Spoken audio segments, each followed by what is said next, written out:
Behind the golden gates of Ravencrest Palace, where centuries of tradition meet modern scandal, Queen Consort Isabella Blackwood holds a secret so devastating it could topple the ancient monarchy of Aldoria forever. What happens when a woman who married for love discovers that her husband, King Edmund VII, built their entire relationship on lies? When hidden documents surface revealing a conspiracy that reaches the highest levels of government, Isabella must choose between protecting the crown she swore to serve and exposing the truth that could destroy everything she holds dear. But Edmund underestimated one crucial thing about his wife. She didn't survive the ruthless world of international business by being naive, and she certainly won't be silenced by royal protocol.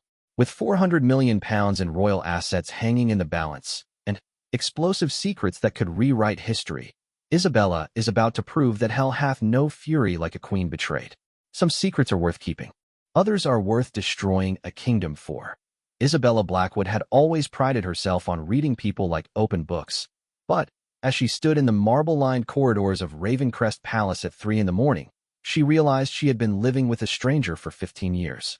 The manila envelope in her trembling hands contained photographs, bank statements, and correspondence that painted her husband, King Edmund VII of Aldoria, as someone she had never truly known. The discovery had been accidental. Isabella had been searching for Edmund's reading glasses in his private study when her fingers found the hidden compartment behind the antique mahogany desk. What she found inside would have made lesser women faint. But Isabella had built a multimedia empire worth billions before marrying into royalty.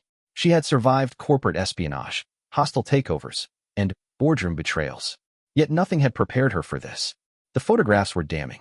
Edmund, then Crown Prince, meeting with known arms dealers in shadowy Swiss hotels. Bank transfers totaling hundreds of millions flowing through offshore accounts in her name, accounts she had never opened. Most devastating of all, a letter in Edmund's own handwriting, dated just 3 months before their wedding, describing her as the perfect cover for his international dealings. Isabella's reflection stared back at her from the darkened window of the study, her auburn hair disheveled, her emerald eyes blazing with a fury that would have terrified her enemies in the business world. She had given up everything for love, sold her companies, donated her fortune to charity, and embraced a life of public service. Now she discovered it had all been orchestrated, an elaborate charade to legitimize Edmund's questionable activities. The sound of footsteps in the corridor made her freeze. Edmund was supposed to be in Scotland for another 2 days, attending a Highland Games ceremony. Isabella quickly photographed the most incriminating documents with her phone and replaced everything exactly as she had found it. She had learned long ago that knowledge was power, but timing was everything. The next morning brought the usual routine of royal duties, but Isabella moved through them like an actress playing a role. At the Children's Hospital charity event, she smiled for cameras while mentally calculating assets. During the state lunch with the Prime Minister, she made polite conversation while planning her next moves. Edmund called that evening, his voice warm with the affection that had once made her heart race. "Darling, I missed you today," his familiar voice crackled through the secure line. "The ceremony was rather dull, without your wit to keep me entertained." "I missed you too," Isabella replied smoothly, the lie tasting bitter on her tongue. "How much longer will you be away?" "Just 1 more day? I have some business to conclude before returning." Business. The word now carried an entirely different meaning. Isabella wondered which of his clandestine activities required his personal attention this time. After ending the call, Isabella retreated to her private apartments and began making calls of her own. Her first was to Marcus Rothwell, her former chief financial officer, and the one person she trusted implicitly. Marcus had stayed in touch despite her royal obligations, and his discreet investigations had saved her from several potential scandals over the years. "Your Majesty," Marcus answered on the first ring, his voice betraying no surprise at the late hour. "How can I assist you?" "Marcus, I need you to run a complete financial audit, but this must remain absolutely confidential. I'm sending you some photographs now. I need to know everything about these accounts, these transactions, and these people." The silence on the other end told her Marcus understood the gravity of the situation. "Of course. Give me 72 hours. Isabella's second call was to her former personal attorney, Sarah Chun, now a partner at one of London's most prestigious law firms. Sarah had helped Isabella structure her business empire and understood both her financial acumen and her fierce independence. "Bella." Sarah's voice was thick with sleep. "It's past midnight." "Sarah, I need to understand something about marital asset protection. Hypothetically, if someone discovered their spouse had been using their identity for illegal financial activities without their knowledge, what would be the legal implications? Sarah was quiet for a long moment. Bella, are you in trouble? I don't know yet, but I might be soon. The following day brought a state dinner for the visiting president of Moldova, an event that required Isabella to be at her charming best. She wore the Aldorian crown jewels, including the famous Blackwater emeralds, and played the perfect queen consort. Foreign dignitaries praised her intelligence and grace, unaware that behind her serene smile, she was mentally preparing for war. Prime Minister Alexander Harrington pulled her aside during the reception, his weathered face creased with concern. Your Majesty, there are some matters I need to discuss with you privately. Perhaps we could arrange a meeting? Isabella's pulse quickened. Harrington was Edmund's oldest political ally, but he was also known for his unwavering integrity. Of course, Prime Minister. Tomorrow afternoon. Actually, I was hoping we could speak sooner. There are some sensitive issues regarding His Majesty that require immediate attention. Before Isabella could respond, Edmund appeared at her elbow, having returned from Scotland earlier than expected. His tall frame was imposing in his military dress uniform, his dark hair perfectly styled despite the long day of travel. To the casual observer, he looked like the perfect king, but Isabella now saw the calculating coldness in his gray eyes that she had once mistaken for strength. Prime Minister, Edmund said smoothly, placing a possessive hand on Isabella's lower back. I hope you're not monopolizing my wife's time with state business. Not at all, Your Majesty. We were just discussing the Charity Foundation's upcoming initiatives. Isabella felt Edmund's fingers tighten slightly against her back, a subtle warning she recognized from years of marriage. How thoughtful. Isabella does so love her charitable work. The conversation continued for several more minutes, but Isabella barely heard the words. She was focused on the interplay between her husband and the Prime Minister, noting the tension that seemed to crackle beneath their polite facades. When Harrington finally excused himself, his eyes met Isabella's with unmistakable concern. That night, as Edmund slept beside her in their vast royal bed, Isabella lay awake staring at the ornate ceiling. The man she had loved for 15 years, the father of her 2 children, was a stranger. Worse, he was a stranger who had used her reputation and resources to legitimize activities that could destroy not only their marriage but potentially the monarchy itself. Her phone buzzed quietly with a text from Marcus. Preliminary findings disturbing. We need to meet immediately. Isabella deleted the message and slipped from the bed. In her private sitting room, she opened her laptop and began researching divorce proceedings for royal marriages.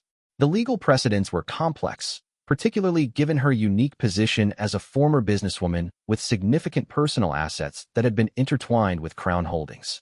More importantly, she began researching the legal protections available to individuals who discovered they had been unknowingly involved in financial crimes. The laws were clear. If she could prove she had no knowledge of Edmund's activities, she might be protected. But proving her innocence would require exposing everything. As dawn broke over the palace grounds, Isabella made her decision. She would not be Edmund's unwitting accomplice any longer. If he had built their marriage on deception, she would tear it down with truth. The only question was how much collateral damage she was willing to accept. The monarchy had survived civil wars, world wars, and countless scandals. But it had never faced Queen Isabella Blackwood armed with financial records, legal expertise, and 15 years of suppressed rage. Edmund had taught her to be ruthless in pursuit of her goals, though he probably never imagined those lessons would one day be turned against him. Isabella opened a new document on her laptop and began typing. If Edmund wanted to play games with Crown assets and international law, she would show him exactly what she had learned during her years building an empire. The game was about to change, and this time, she intended to win. The meeting with Marcus Rothwell took place in the back room of an unremarkable tea shop in Camden, far from the prying eyes of the royal protection officers who shadowed Isabella's every public move. She had dismissed her security detail, claiming a need for private shopping, a lie that sat uncomfortably, but necessarily on her conscience. Marcus looked older than his 52 years, his salt and pepper beard unable to hide the grim set of his jaw. The manila folders spread across the small table contained 3 days of intensive investigation, and, from his expression, Isabella knew the news would be devastating. Your Majesty, he began, then caught himself. Bella, what I'm about to tell you will change everything. Isabella straightened her shoulders, drawing on the composure that had served her through countless board meetings and hostile negotiations. "Tell me everything, Marcus. I can handle it." Marcus opened the first folder, revealing bank statements and wire transfer records. The accounts in your name were opened using forged documents, but the forgeries are so sophisticated that proving your innocence will be extremely difficult. Over the past 15 years, approximately £400 million have moved through these accounts. Isabella's breath caught. £400 million. The number was staggering, even for someone accustomed to dealing with vast sums. "The money comes from 3 primary sources," Marcus continued, his voice clinical despite the personal nature of the conversation. "Arms sales to disputed territories, rare mineral extraction rights in politically unstable regions, and what appears to be money laundering for several Eastern European oligarchs." Isabella felt the blood drain from her face. "Arms sales. Edmund has been selling weapons." "Not directly. He's been facilitating introductions and providing legitimacy through his royal connections.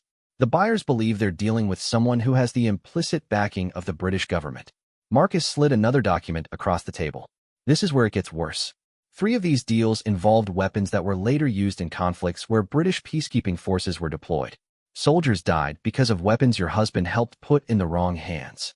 Isabella's hands trembled as she read the intelligence reports Marcus had somehow obtained. British soldiers, young men, and women serving their country had been killed by weapons that Edmund had helped facilitate. The scope of his betrayal went far beyond their marriage. "How long have you suspected?" she asked quietly. "Honestly, never this extent. I knew Edmund had expensive tastes that exceeded his royal allowance, but I assumed it was just typical aristocratic financial management. This level of criminal activity requires years of planning and international coordination." Isabella closed her eyes, remembering the early years of their marriage when Edmund had encouraged her to establish charitable foundations in various countries. She had thought he was supporting her philanthropic ambitions, but now she realized he had been using her legitimate business connections to establish his network. "There's something else," Marcus said hesitantly. "The investigation revealed that Edmund has been under surveillance by MI6 for the past 2 years. They suspect him, but they don't have enough evidence to act without risking a constitutional crisis." "MI6." Isabella's voice was barely a whisper. "The intelligence services know. Some elements within the service know. Others are being deliberately kept in the dark. There's a faction that wants to expose him, and another that believes protecting the monarchy is more important than justice." Isabella stared at the documents, her business mind automatically cataloging the implications. If MI6 was divided on how to handle Edmund, it meant the government itself was fractured. Prime Minister Harrington's concerned expression at the state dinner suddenly made perfect sense. "Marcus, I need you to prepare a complete forensic audit of all my personal finances since my marriage. I want to prove conclusively that I had no knowledge of these activities." "Already started," Marcus replied, producing another folder. "Your legitimate assets, separate from the Crown estate, total approximately £47 million. However, Edmund has been using your business reputation to guarantee several loans that total nearly £100 million. Isabella felt her world tilt. Edmund hadn't just used her for cover. He had leveraged her financial credibility to fund his operations. If his activities were exposed, she could be personally liable for debts she never authorized. "Can we prove I didn't authorize these guarantees?" "That's where it gets complicated. The documents bear what appear to be your signatures, but I believe they're forgeries. We would need a handwriting expert and possibly testimony about your whereabouts when these documents were supposedly signed." Isabella spent the next hour reviewing every document, her trained eye catching details that painted an even darker picture. Edmund hadn't just been conducting illegal business. He had been systematically destroying evidence and creating alibis. Charity events she had hosted had provided cover for secret meetings. Diplomatic trips she had organized had been used to transport sensitive materials. When she finally left the tea shop, Isabella felt like she was seeing London with new eyes. Every camera, every passerby, every seemingly random encounter could be connected to Edmund's network or the intelligence services watching him. The weight of crown jewels she had worn so proudly now felt like shackles. That evening brought the weekly family dinner, a tradition Isabella had insisted upon to maintain some normalcy for their children. Crown Prince Alexander, now 22 and serving in the Royal Navy, was on shore leave, while their daughter Princess Charlotte, 19 and studying international relations at Oxford, had driven up for the weekend. Edmund presided over the dinner table with his usual charm, regaling them with stories from his recent trip to Scotland. Isabella watched him perform for their children, noting how effortlessly he lied about his activities. Had he always been this deceptive, or had she simply been too in love to notice? "Mother, you seem distracted," Charlotte observed with the sharp intelligence that reminded Isabella painfully of herself at that age. "Are you feeling well?" Isabella forced a smile. "Just tired, darling." The state dinner was quite demanding. Alexander, his naval uniform crisp despite the informal setting, studied his parents with the tactical awareness his military training had honed. "Father, I heard rumors at the base about some new arms control legislation. Are we expecting any changes to Britain's export policies?" Isabella watched Edmund's face carefully.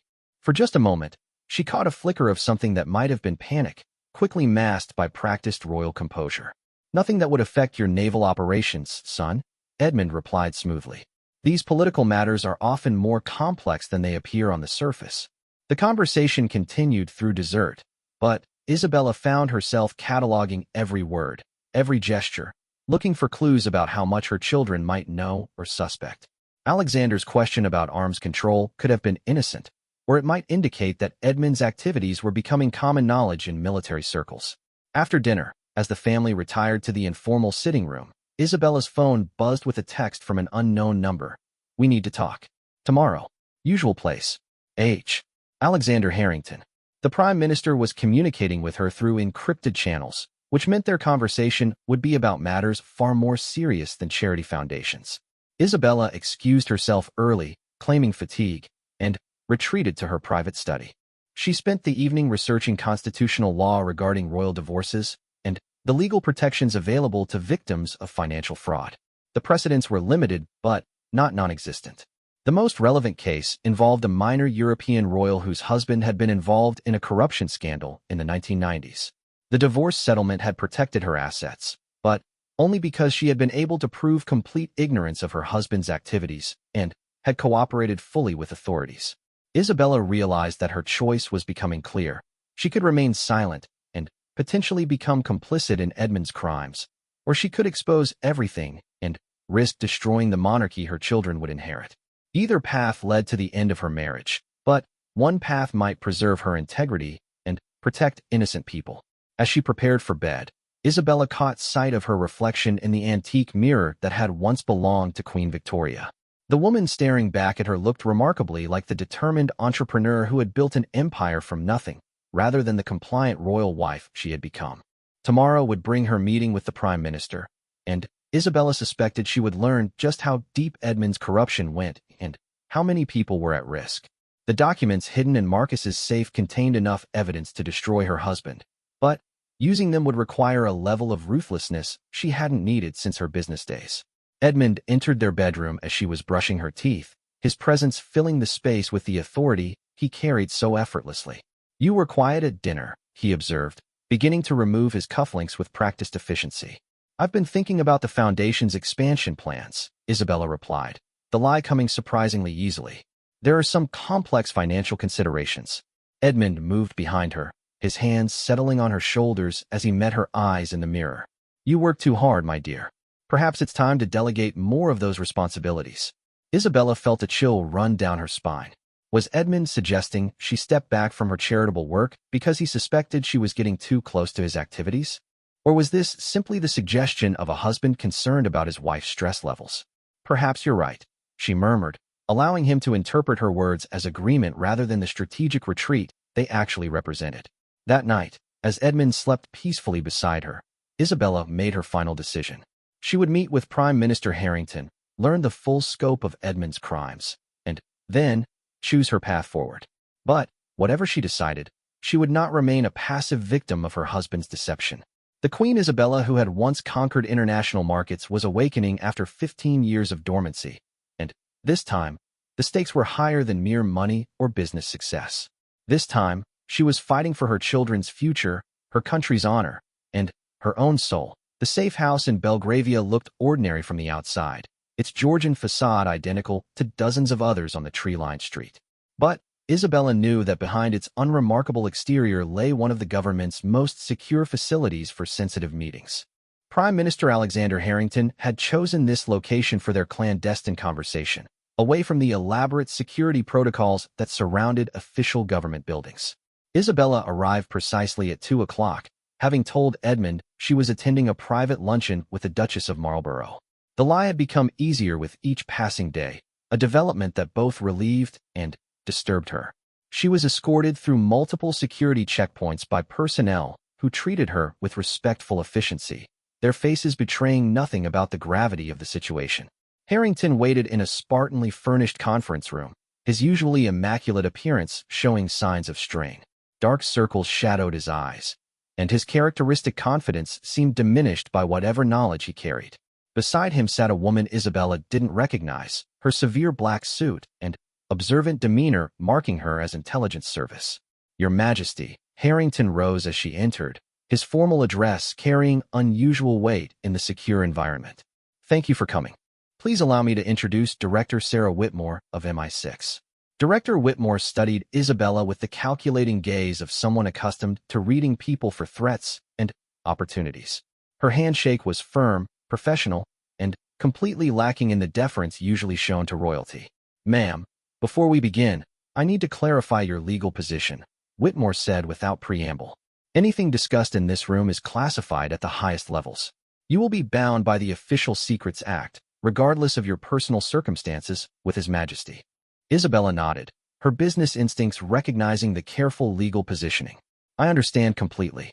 Harrington activated a device that would prevent electronic surveillance, then opened a thick folder marked with security classifications Isabella had never seen before. "What I'm about to tell you will fundamentally change your understanding of your husband's activities and your own position within the monarchy." For the next hour, Isabella listened to a recitation of crimes that exceeded even Marcus's disturbing discoveries. Edmund hadn't just facilitated arms sales. He had been actively involved in destabilizing regions where British mining companies wanted access to mineral rights. The weapons sales were connected to a larger conspiracy involving government contractors, foreign intelligence services, and financial institutions that laundered money through seemingly legitimate channels. The operation began approximately 20 years ago, Whitmore explained, consulting classified reports. Initially, it appeared to be standard royal networking, using social connections for legitimate business purposes. However, our analysis suggests it evolved into something far more criminal around the time of your engagement. Isabella felt her blood run cold. "My engagement? What does that have to do with anything?" Harrington leaned forward, his expression pained. "Isabella, your business reputation and international connections made you the perfect legitimizing factor for Edmund's operations. Your charitable foundations provided access to regions where normal diplomatic channels were restricted." The implications crashed over Isabella like a physical blow. Every charity gala, every international development project, every humanitarian mission she had passionately championed had been corrupted by Edmund's criminal activities. The hospitals she had funded, the schools she had built, the clean water projects she had sponsored, all of it had been used as cover for arms dealing and money laundering. "How many people know about this?" she asked quietly. "Within the government, fewer than a dozen," Harrington replied. "The full cabinet doesn't know. The security services are compartmentalized, with only senior personnel aware of the scope. We've been conducting this investigation for 3 years, trying to determine the extent of the operation and develop options for containing the damage." Whitmore slid a photograph across the table. It showed Edmund meeting with a man Isabella recognized from news reports as a notorious arms dealer wanted by international tribunals. The timestamp indicated the meeting had taken place just 6 months ago. "The situation has reached a critical point," Whitmore continued. "Edmund's most recent dealings involve weapons that could be used in terrorist attacks against British targets. We can no longer prioritize protecting the monarchy over preventing potential mass casualties." Isabella studied the photograph, noting Edmund's relaxed posture and familiar smile. He looked like he was conducting any other business meeting, completely comfortable with his criminal activities. The man she had shared a bed with for 15 years was capable of enabling terrorism. "What are you asking me to do?" Isabella asked. Harrington and Whitmore exchanged glances before Harrington answered. "We need your cooperation in building a case that will allow us to act without destroying the constitutional foundation of the monarchy.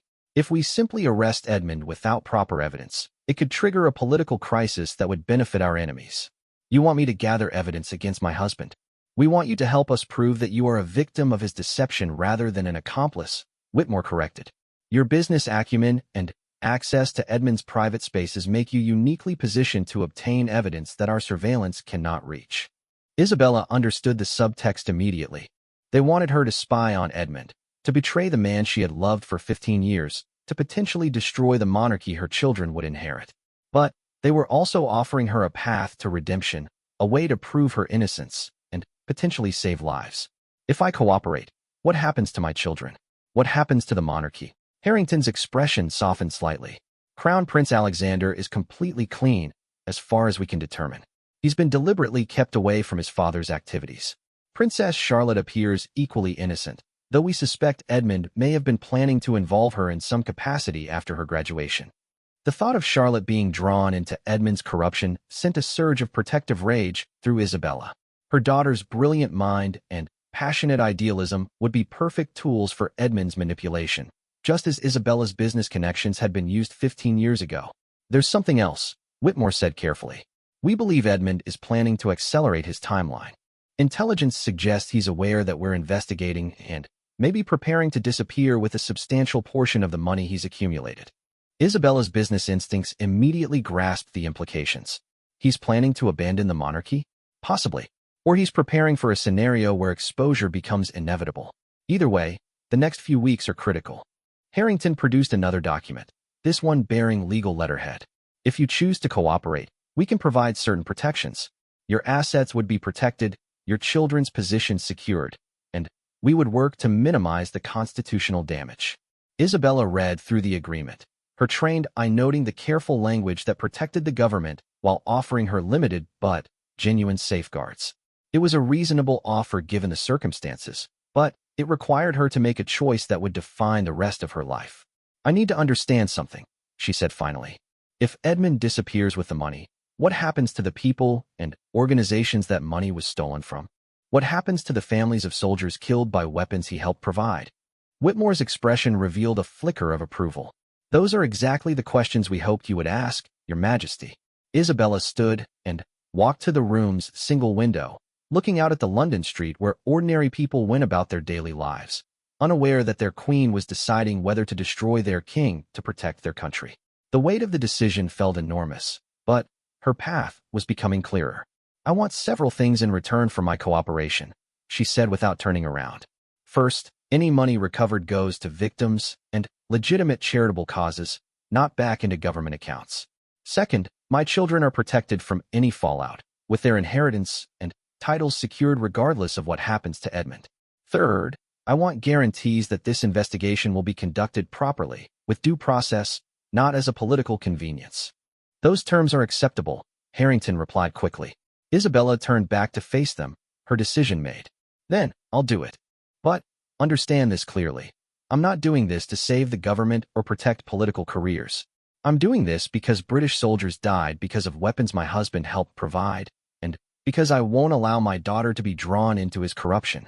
Whitmore smiled for the first time during the meeting. I believe we understand each other perfectly, Your Majesty. The remainder of the meeting focused on practical arrangements. Isabella would be provided with specialized equipment for copying documents and recording conversations. She would have secure communication channels and emergency procedures if Edmund became suspicious. Most importantly, she would have legal immunity for any evidence-gathering activities conducted under their supervision. As Isabella prepared to leave, Harrington touched her arm gently.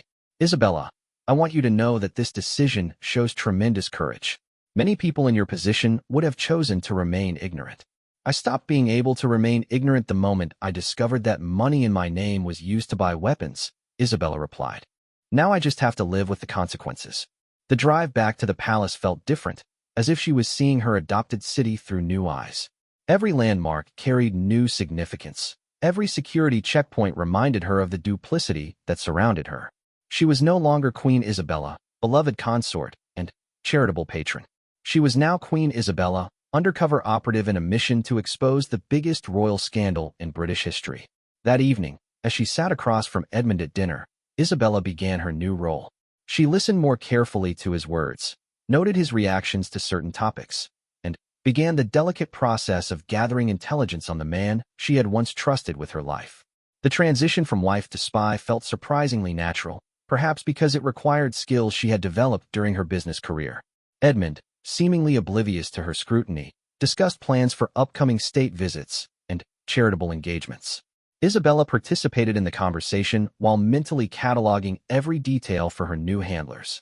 The game had begun, and this time, she intended to play to win.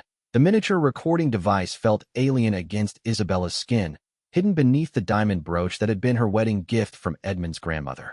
3 weeks had passed since her recruitment by MI6, and she had become disturbingly proficient at living a double life. The woman who attended charity luncheons and state functions bore little resemblance to the spy who photographed classified documents and recorded private conversations in the dead of night. Tonight's target was Edmund's most private sanctum, his personal safe hidden behind a false wall in the library of their country estate, Thornwick Hall. Isabella had discovered its existence years ago but had never attempted to access it, respecting her husband's privacy in matters she assumed were merely sensitive royal correspondence. Now she understood that privacy had been protecting far more than diplomatic secrets. Edmund was in Edinburgh for 3 days, attending the annual gathering of the Order of the Thistle, which provided Isabella with her best opportunity for uninterrupted investigation. She had dismissed the staff early, claiming a migraine, and disabled the security cameras in the library using techniques Whitmore's team had taught her. The irony of using spycraft against her own home's security system wasn't lost on her. The safe combination had been provided by MI6 through means Isabella preferred not to contemplate. Government surveillance capabilities apparently extended further than she had imagined, a thought that made her grateful for the immunity agreement protecting her cooperation. The safe contained documents that exceeded even her worst expectations. Arms shipment manifests bearing her forged signature. Contracts for rare earth mineral extraction in regions where British peacekeeping forces were deployed. Most devastating of all, a detailed plan for involving Princess Charlotte in Edmund's network through her upcoming internship with an international development organization that was actually a front for money laundering operations. Isabella's hands shook as she photographed each document, her maternal fury battling with the clinical detachment required for effective intelligence gathering. Edmund had been grooming their daughter without Charlotte's knowledge, planning to use her idealism and international relations expertise just as he had used Isabella's business connections 15 years earlier. Among the papers, she found correspondence with someone identified only as the broker, whose organization appeared to coordinate Edmund's various criminal activities. The letters revealed that Edmund was not the mastermind she had assumed, but rather a highly placed asset in a much larger operation that included other European royals, government officials, and international business leaders. The scope of the conspiracy was breathtaking. Weapons sold to create conflicts that destabilized resource-rich regions, allowing coordinated mining operations to exploit the chaos. Government aid redirected to fund private armies that protected extraction sites. Humanitarian crises manufactured to justify international interventions that primarily benefited the conspirators' business interests. Isabella realized she was looking at evidence of what amounted to a privatized colonialism, using royal legitimacy and charitable organizations to exploit some of the world's most vulnerable populations. The hospitals she had funded weren't just cover for Edmund's activities. They were strategic installations positioned to support the broader conspiracy. A sound from the main hallway froze Isabella mid-photograph. Edmund wasn't supposed to return until tomorrow, but she recognized his distinctive footsteps on the manor's ancient floorboards. Panic threatened to overwhelm her, but her business training kicked in, allowing her to quickly complete photographing the most critical documents and return them to their exact positions. She closed the safe and reactivated its concealment mechanism just as Edmund's voice carried from the main entrance. He was speaking to someone, his tone carrying the authority he used for serious business discussions. Isabella quickly moved to the library's main section and arranged herself at the reading table with a book, hoping to appear as though she had been there for hours. "The timeline has been moved up," Edmund was saying as he entered the library with a man Isabella didn't recognize. "Our friends in Brussels believe the investigation is getting too close." Isabella kept her eyes on her book while straining to hear every word. The stranger had an accent she couldn't place, possibly Eastern European, and carried himself with the confidence of someone accustomed to wielding significant power. "The Queen presents a problem," the stranger said bluntly. "Her business background makes her more dangerous than we initially calculated.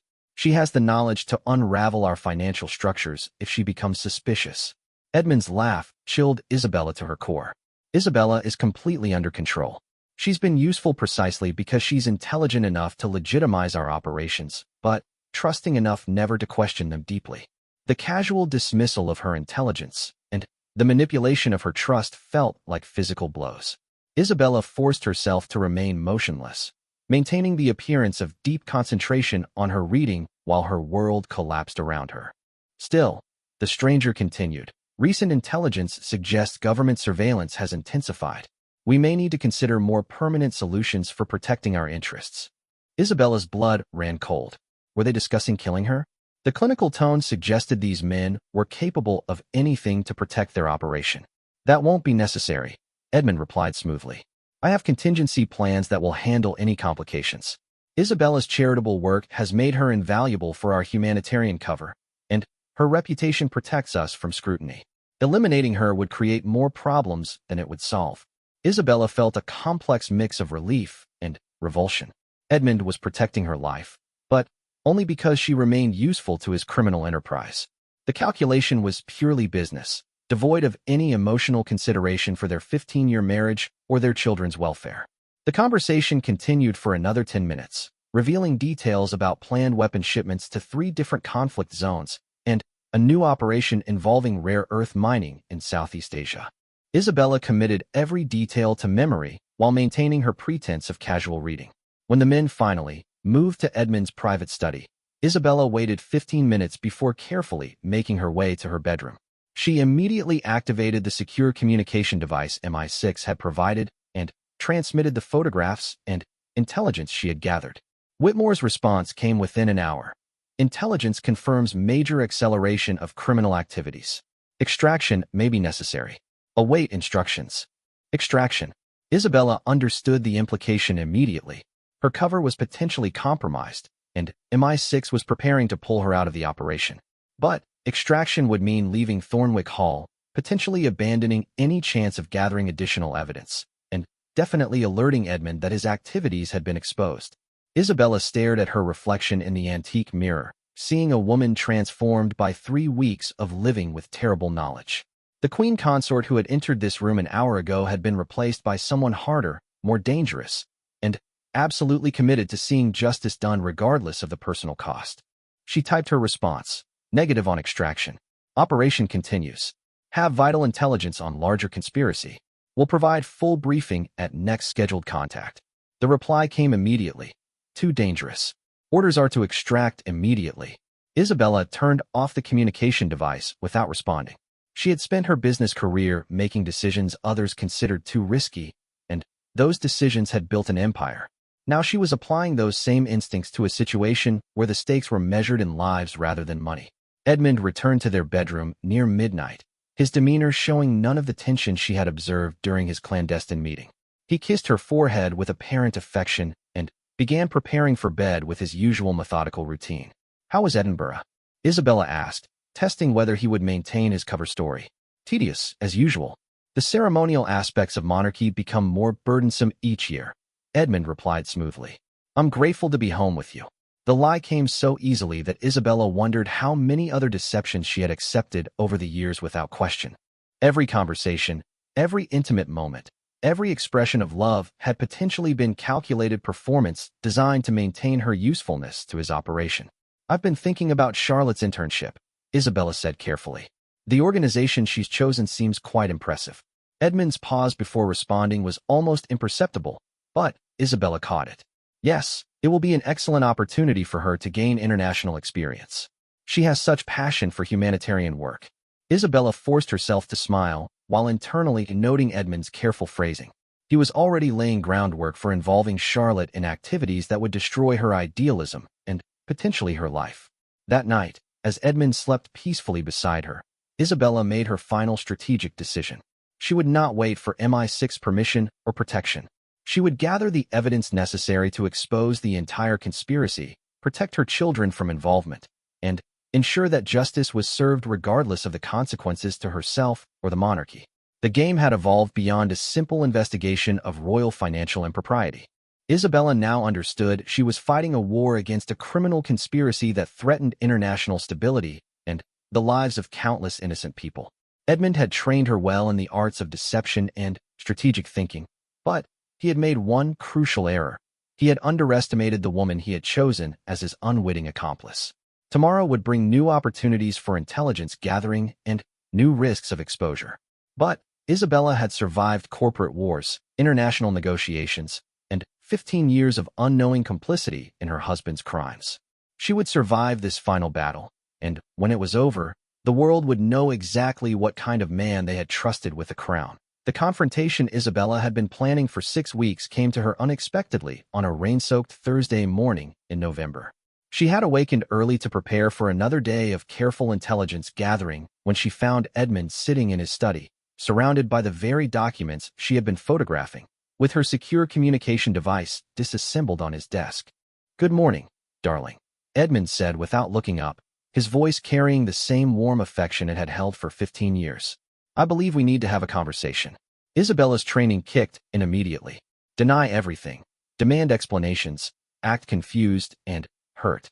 But as she looked at her husband's calm demeanor and the evidence of her espionage spread across his desk, she realized the time for deception had ended. Edmund had always been an excellent judge of character, and her recent behavior had apparently been transparent to someone who knew her as intimately as he did. "How long have you known?" she asked quietly, closing the study door behind her. Edmund finally looked up, his gray eyes showing something that might have been genuine sadness. "I suspected after your meeting with Harrington 3 weeks ago. You've been different since then, more careful in your conversations, more observant of details you used to ignore. You're an excellent businesswoman, Isabella, but you're not a natural spy." Isabella moved to the chair across from his desk, noting that Edmund had positioned himself between her and the door, not threatening, but definitely controlling the situation. "The documents I found in your safe. The weapons, the money laundering, the deaths of British soldiers. How do you justify any of it?" "Justify?" Edmund's eyebrows rose slightly. "I don't justify anything to anyone, least of all to someone who has been spying on me for the intelligence services. But I will explain, because despite everything, I do love you, and I think you deserve to understand what you've stumbled into." For the next hour, Edmund laid out the true scope of his activities with the same methodical precision he brought to state functions. The conspiracy wasn't driven by personal greed, he explained, but by a carefully coordinated effort to reshape global power structures. The weapons sales weren't random criminal acts, but strategic interventions designed to prevent larger conflicts by creating smaller, controllable ones. "The world is changing, Isabella," Edmund said, his voice carrying the conviction of someone who genuinely believed in his cause. "Traditional diplomatic and economic controls are failing. Democratic governments are too slow, too conflicted, too burdened by public opinion to make the hard decisions necessary for global stability." Isabella listened with growing horror as Edmund described a shadow network of royals, business leaders, and government officials who had appointed themselves as global arbiters of conflict and resource allocation. They created crises to justify interventions, manipulated humanitarian disasters to redirect international aid, and used legitimate institutions like her charitable foundations to provide cover for operations that bypassed all democratic oversight. "The mining operations, the displaced populations, the soldiers who died," Isabella said quietly. "You're talking about millions of lives affected by your decisions." "Yes," Edmund replied without hesitation. "And millions more lives saved by preventing larger conflicts. The refugee camps your charities have built aren't just humanitarian gestures, Isabella. They're strategic population relocations that prevent ethnic conflicts from escalating into regional wars." Isabella felt sick as the implications became clear. Every hospital she had funded, every school she had built, every clean water project she had championed had been positioned to serve this shadow network's strategic goals. Her genuine desire to help people had been weaponized to enable activities she found morally repugnant. "And Charlotte?" Isabella asked, dreading the answer. Edmund's expression softened slightly. "Charlotte is brilliant, passionate, and idealistic. She's also naive about how power actually works in the world. Her internship will gradually educate her about the realities of international relations and the necessity of making difficult choices for the greater good." "You mean you're going to corrupt her the same way you corrupted me?" "I mean I'm going to prepare her to inherit a world where traditional morality is a luxury we can't afford," Edmund replied sharply. "Do you think the Chinese government worries about humanitarian considerations when they secure mineral rights in Africa?" Do you think Russian oligarchs lose sleep over displaced populations when they need to control energy resources? Isabella studied her husband's face, searching for some sign of the man she had fallen in love with 20 years ago. Edmund genuinely believed he was saving the world through his criminal activities, which somehow made his actions more horrifying than simple greed would have been. What happens now? She asked. Edmund gestured to the communication device on his desk. Now we deal with the consequences of your cooperation with people who want to destroy everything we've built. MI6 believes they're protecting British interests, but they're actually serving competitors who want to dismantle our network so they can replace it with their own. Isabella felt a chill as she realized Edmund might be partially correct. The intelligence services had their own agendas, and her cooperation might have been manipulated for purposes she didn't fully understand. The evidence you've gathered will be used to prosecute me, certainly, Edmund continued. But it will also be used to destabilize the monarchy, discredit British influence in international affairs, and create a power vacuum that our competitors will be eager to fill. Isabella stood and walked to the window, looking out at the rain-soaked gardens where she had spent countless hours with her children, believing she was living in a world defined by love, duty, and service rather than calculated manipulation and strategic violence. I can't live with what you've done, she said without turning around. I can't pretend I don't know about the weapons, the deaths, the corruption of everything I believed in. Then, what do you propose? Edmund asked quietly. Isabella turned to face her husband, seeing him clearly for perhaps the first time in their marriage. I propose we end this charade. I want a divorce, Edmund.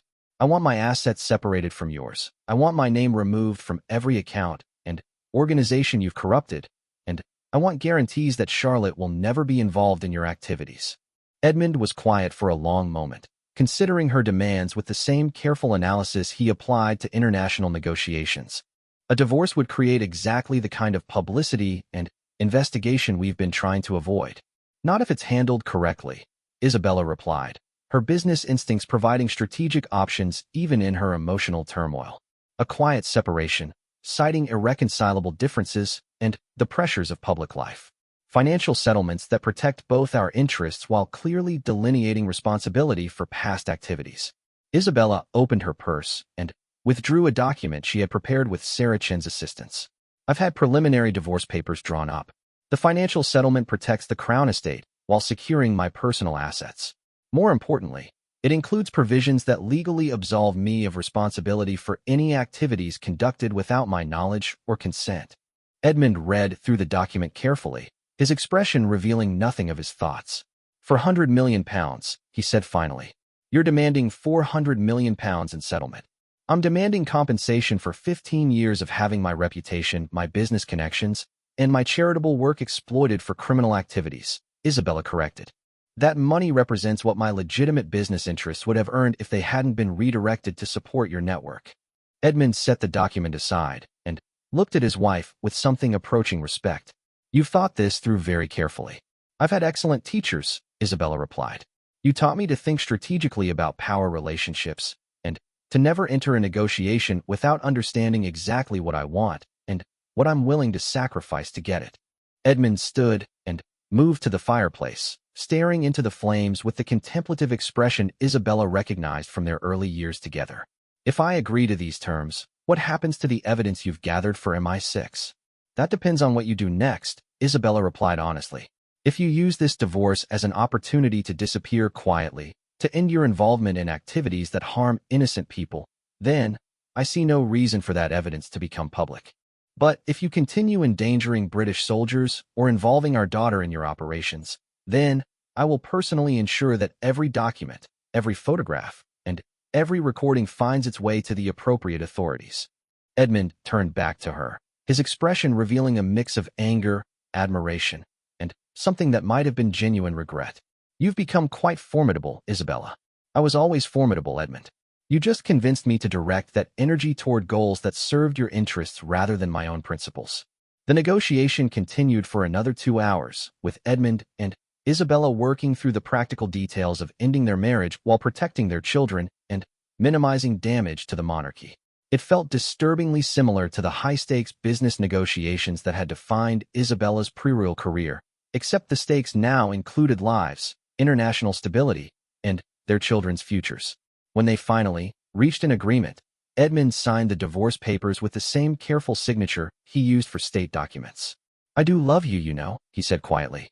"Everything I've done, every difficult decision, was motivated by a desire to leave our children a better world."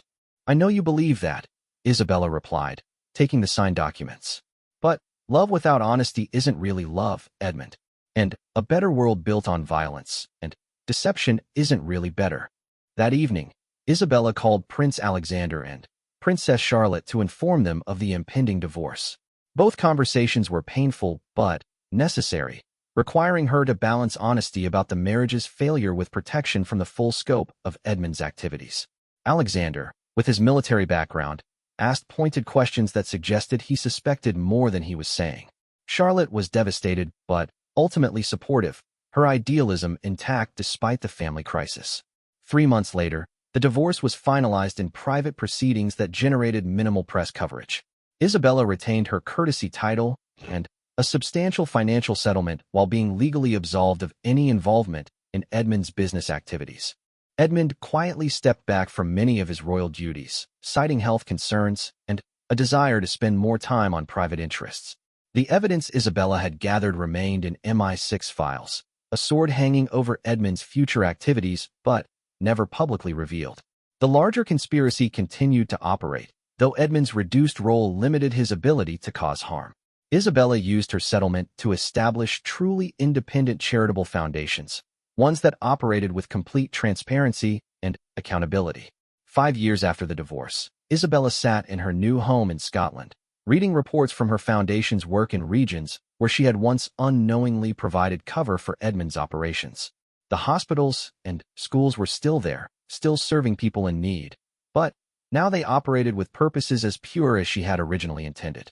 Charlotte had chosen a different path for her international relations career, focusing on legitimate diplomatic work rather than the development organization Edmund had recommended. Alexander had been promoted to captain and continued serving with distinction, apparently unaware of how close he had come to inheriting a corrupted crown. Edmund had remarried quietly, choosing a much younger woman with no business background or international connections.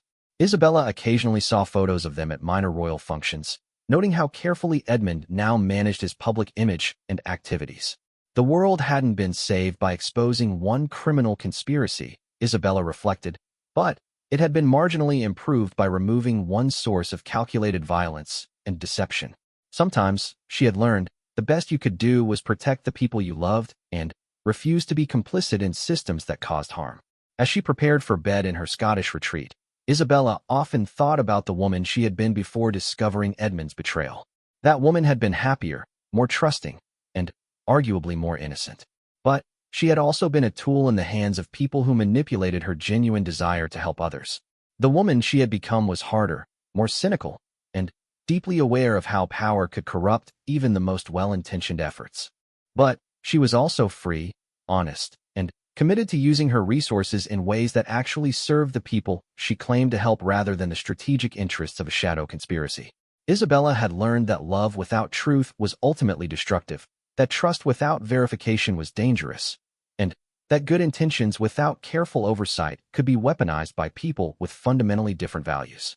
The lessons had been painful, but they had also been necessary for becoming the person she needed to be in a world where traditional morality was indeed a luxury, but not one she was willing to abandon completely.